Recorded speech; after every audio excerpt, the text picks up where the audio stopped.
Alright guys, so we have some examples up here on the board now, and what we're going to do is we are going to figure out whether our answer is going to be greater than the whole number, less than the whole number that we're starting with, or equal to the whole number that we started with, based on what we learned. Okay? Based on what we learned, we're going to determine whether it's going to be greater than the whole number, less than the whole number, or equal to the whole number. Okay, so you don't even need to actually do the full multiplication. You should be able to tell by if it's a fraction less than 1, greater than 1, or 1, what's going to happen. Okay, so if I look at the top one, 2 times 1/8. Based on what we've learned, 1/8 is smaller than 1, so my answer is going to be less than 2.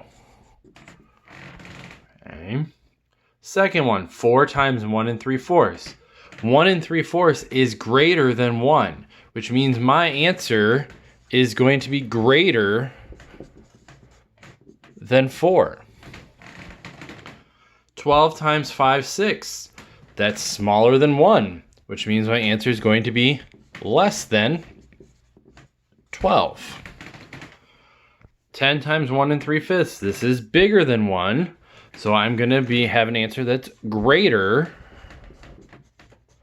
than 10. And lastly, 5 times 1.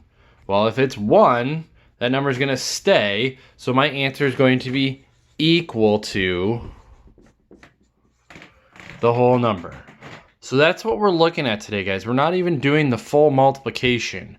We're just going to be determining whether your answer would be less than the whole number that you started with, greater than the whole number you started with, or equal to the whole number you started with.